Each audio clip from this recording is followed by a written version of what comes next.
Olá, meu nome é Erlon.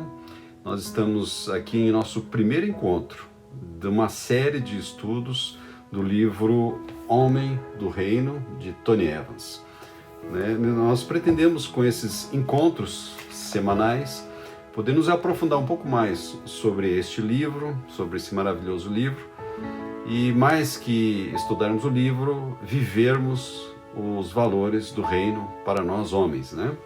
Então, começando aqui sobre a introdução do livro, Tony Evans coloca para nós um exemplo que ele viveu com o seu filho, né? O seu filho ainda adolescente, treinando basquete, e ele chama o pai correndo para ver ele conseguir fazer as cestas. Depois de tanto treino, ele começa a conseguir fazer cestas, né? Então ele mostra para o seu pai, vai lá, se esforça, marca a cesta, e o pai dá os parabéns para ele, mas chega para o treinador e fala para o treinador: agora você coloca a cesta na altura padrão, né?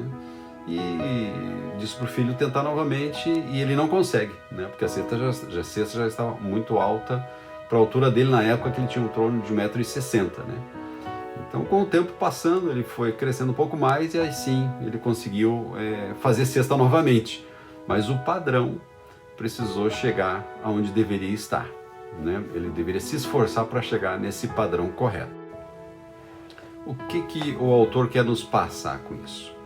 Que nós, homens do reino, temos sim um padrão, né? E esse padrão é o padrão de Deus para nós. E o que tem acontecido, infelizmente, hoje na sociedade que nós vivemos? Esse padrão tem se rebaixado, o homem tem abaixado esse padrão para tornar mais fácil dele alcançar, né? Então é como a cesta, onde você baixou a altura da cesta para ser mais fácil alcançar. Só que esse rebaixamento de padrão para nós homens traz consequências terríveis para a sociedade, para a família, para a igreja e para o país, como situações de promiscuidade, divórcio, sensação de vazio, depressão, vícios e tantas coisas terríveis que temos colhido hoje em nosso mundo. E qual é o padrão que os homens têm hoje? Né? Eu coloquei com alguns deles só para a gente ter ideia, né? Quem já não ouviu: eu sou trabalhador, não fumo, não bebo, não deixo faltar nada em casa, né? Então é visto como um bom padrão já, né? E para aqueles ainda que se esforçam um pouco mais, além de tudo isso, ainda fala assim, né? E eu ainda vou para a igreja nos domingos e de manhã ainda. Então, no capítulo 1, cujo título é O Clamor por Homens do Reino, nós nos perguntamos, então, qual é o padrão do homem do reino, né? O livro cita lá que quando o homem do reino acorda pela manhã e toca os pés no chão, o diabo diz: porcaria, ele acordou. A sua esposa se sente protegida, os filhos olham para ele com confiança, os outros homens o veem como alguém a ser imitado. Mas o que a Bíblia fala sobre o padrão do homem, né? Nós temos uma dica, né, do próprio Jesus, que fala: ame o Senhor, o seu Deus, de todo o seu coração, de toda a sua alma, de todo o seu entendimento, de todas as suas forças. E o segundo mandamento é este: ame o seu próximo como a si mesmo. Não existe mandamento maior do que estes. Marcos 12:31. Ou se você pega em Efésios 5:25, maridos, ame cada um a sua mulher, assim como Cristo amou a igreja e entregou-se por ela. A régua do homem do reino é a Bíblia, meu irmão. Jesus não nos chamou para sermos apenas torcedores. Ele nos chamou para sermos soldados no campo de batalha, todos os dias, para governarmos, para liderarmos o ambiente onde o Senhor nos coloca.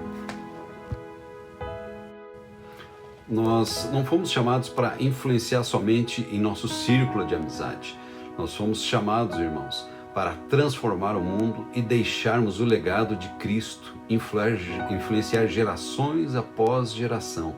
Foi por meio de homens assim que o Evangelho de Cristo nos alcançou e alcançou toda a terra. É só olharmos hoje, né, pegarmos a palavra e olharmos a história de Abraão, a história de Paulo, Estevão, e o maior deles, o próprio Jesus Cristo. esse é o valor do homem do reino. Esses são homens que podem nos trazer referências de homens do reino. Satanás tenta de todas as formas roubar a autoridade, roubar o governo de nossas mãos e de Deus. Basta nós lermos lá em Gênesis, quando ele se refere, conversando com Eva, ele se refere a Deus, o Senhor Todo-Poderoso, Yahvé, governante absoluto. Ele se refere a Deus somente como Deus. Ele tira toda a autoridade do Senhor quando está conversando com Eva. Ele diz apenas que é mais um Deus. Ele tirou o Senhor dos senhores, que é Yahvé. Então ele tira a autoridade do Senhor absoluto. Está na página 23 do livro, fala sobre essa situação.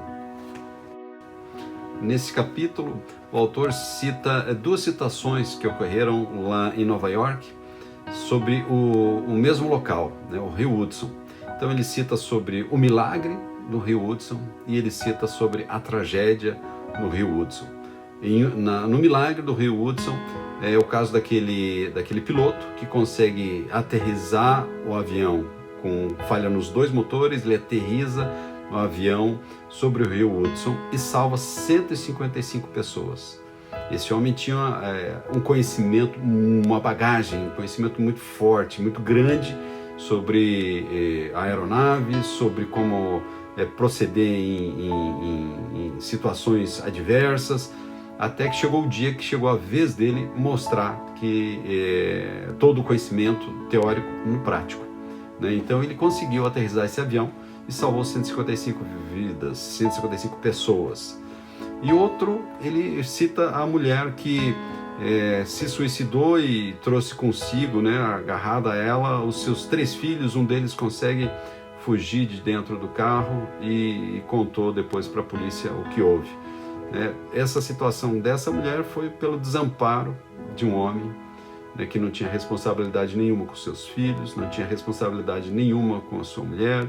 Menos de uma hora antes dela causar esse estrago terrível, ele teve uma discussão, bateu porta e saiu de casa, né? E a fuga dele, né, a forma com que ele agia com a sua esposa trouxe essa consequência.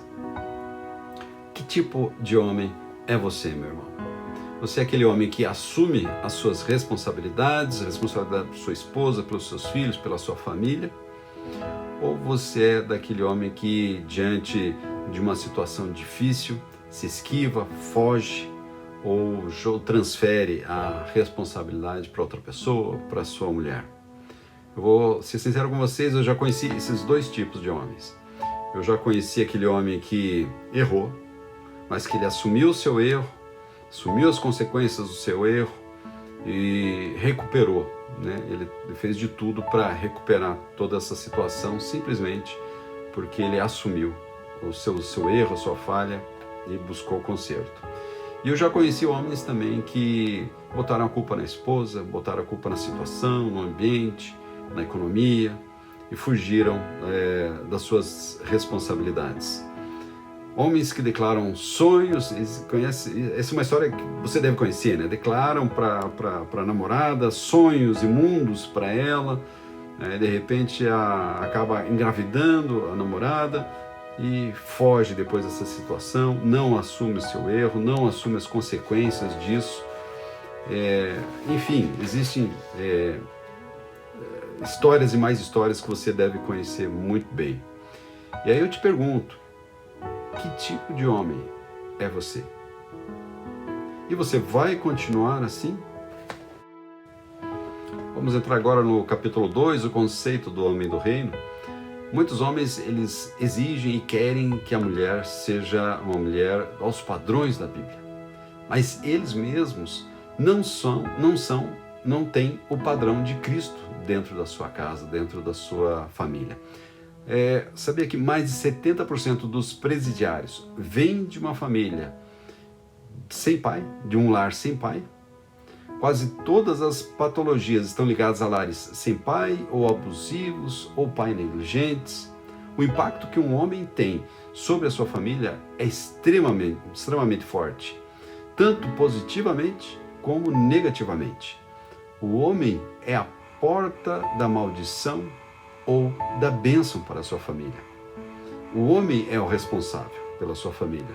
Assim como Deus procurou saber lá de Adão o que tinha acontecido no momento da queda, assim o Senhor vai nos cobrar também sobre as nossas responsabilidades, a quem Ele nos confiou. A proteção, a provisão, o cuidado, o amor, é a nós que o Senhor irá cobrar. O homem do reino não transfere a sua responsabilidade, ele assume e resolve a situação. Ficar omisso, como Adão ficou com relação a Eva, se você pensar, Satanás chegou e começou a conversar com Eva e Adão ficou ali no canto olhando, sem defender, sem proteger, sem ir lá e cuidar de Eva. Ele foi omisso naquela situação.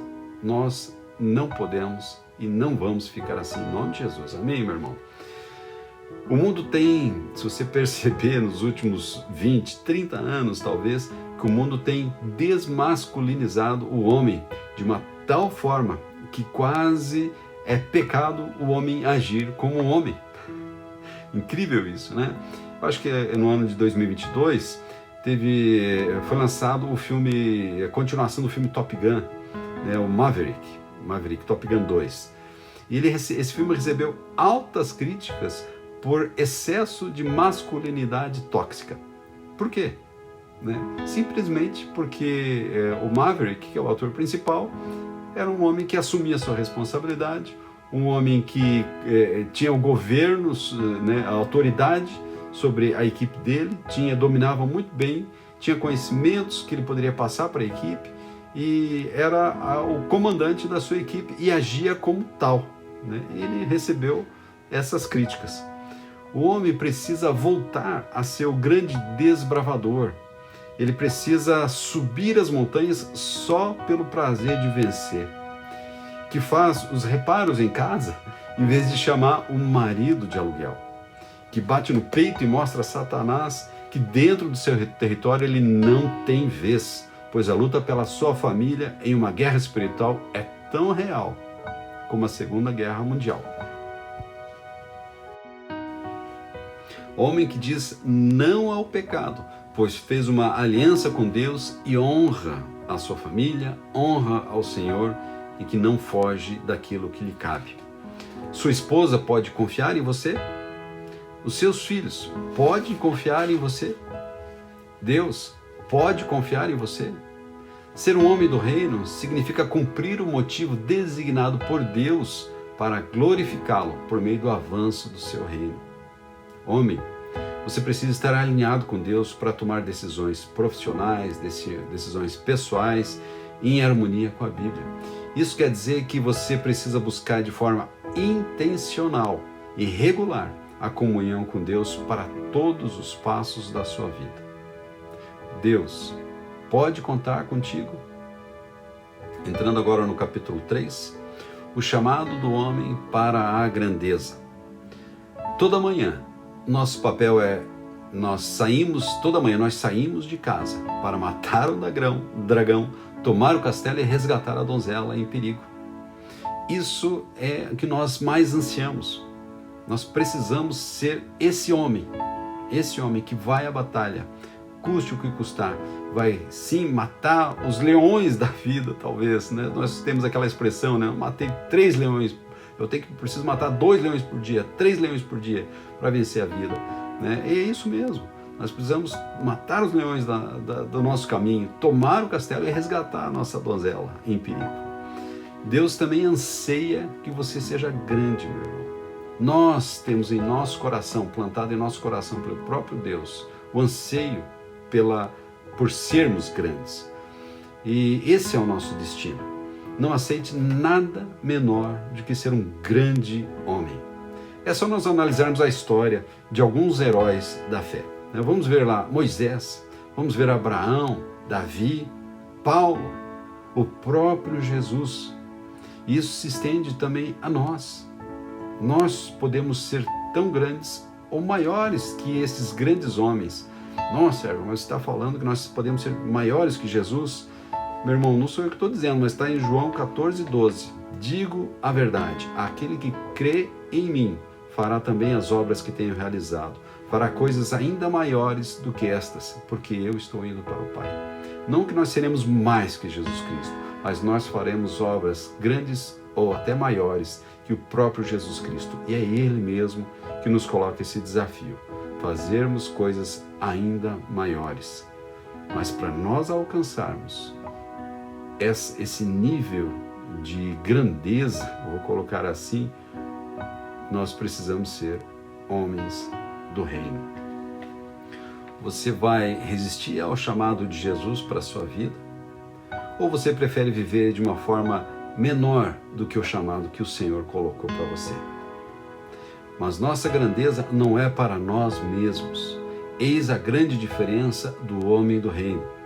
A nossa grandeza é para a glória daquele que é o único merecedor de toda a honra, de toda a glória, de todo o louvor, ao Deus que é eterno, que é imortal, que foi, é e sempre será o Deus verdadeiro e Deus todo-poderoso. Jesus, o Cristo, o Filho do Deus vivo. Senhor Deus, muito obrigado por esse tempo de aprofundamento deste livro que acreditamos que veio do Teu coração para nós homens. Pedimos, ó Jesus, que todos esses poderosos desafios nos motivem a buscarmos sermos homens conforme o Seu padrão, homens do reino, onde podemos chegar diante do Senhor e mostrar as maravilhosas obras que o Senhor fez através da nossa vida. Te agradeço por esse tempo e peço as bênçãos sobre estes homens. Em nome de Jesus. Amém.